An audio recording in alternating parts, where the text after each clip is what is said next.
ইসলামে দলাদলি হারাম। ইসলামে দলাদলি কি?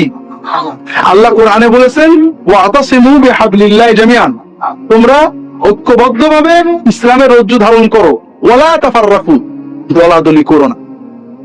আমরা বলি জামাত মানে দল, ফিরকা মানে দল, আর জামাত মানে দলহীন ঐক্য। মুসলমানদের ভিতরে ইসলাম ছাড়া কোনো দল নেই, তবে কর্মের জন্য গ্রুপ আছে। যেমন এই ঈশ্বর দিতে মানব সেবার জন্য অনেকগুলো গ্রুপ থাকতে পারে, শিক্ষার জন্য অনেকগুলো প্রতিষ্ঠান থাকতে পারে, মাদ্রাসা অনেকগুলো থাকতে পারে না?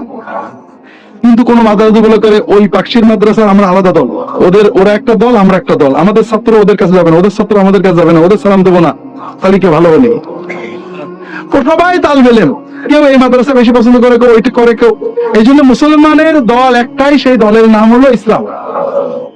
আর এটা হলো অন্তরের ইবাদত। কর্ম করবেন যে যার সাথে ভালো কর্ম করবেন, কিন্তু অন্তরে দিয়ে বিশ্বাস করবেন সকল মুসলমান আমরা এক দল।